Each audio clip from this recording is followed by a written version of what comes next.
মেয়ে অনেক দামি জিনিস। পৃথিবীতে এমন কোনো জিনিস নাই যেখানে শান্তি তৃপ্তি হতে পারে নারী ছাড়া।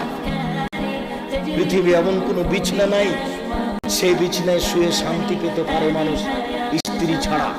পৃথিবীতে এমন কোনো খাদ্য নাই যে খাদ্য খেয়ে মানুষ শান্তি তৃপ্তি পেতে পারে স্ত্রী ছাড়া। পৃথিবীতে এমন কোনো ব্যবস্থাপনা নেই যেখানে মানুষ শান্তি তৃপ্তি পেতে পারে স্ত্রী ছাড়া। স্ত্রী হচ্ছে পৃথিবীতে আল্লাহর পক্ষ থেকে দেওয়া শান্তি তৃপ্তির ব্যতিক্রম জিনিস। আল্লাহ তাআলা বলছেন, অমিন আইতিহান খালাকালাকুম মিন আনফুসিকুম আজওয়াজান লিতাসকুনু ইলাইহা। পৃথিবীর মানুষ, আমি তোমাদের পক্ষ থেকে তোমাদের স্ত্রীদেরকে সৃষ্টি করেছি যাতে করে তোমরা সেখানে শান্তি তৃপ্তি পেতে পারো। ও হলো শান্তির বস্তু, ও হচ্ছে তৃপ্তির বস্তু, ও হচ্ছে আনন্দের বস্তু, সর্ব ধরনের কল্যাণের সুবিধার বস্তু ও। তাহলে তুমি একে গালি দাও কোন লজ্জা?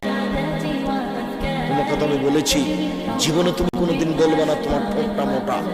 একবার যদি ঠোঁট মোটা বলো তাহলে তোমাকে 10 বছর ভালোবাসবে না।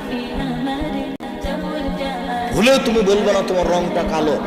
একবার যদি রং কালো বলো তাহলে মনটা ছোট হয়ে যাবে, 10 বছর যাবত তোমাকে ভালোবাসবে না। তুমি খালি বলো তোমার মতো কোনো ভালো মেয়ে দেখি না, তুমি আমার চোখে সবচেয়ে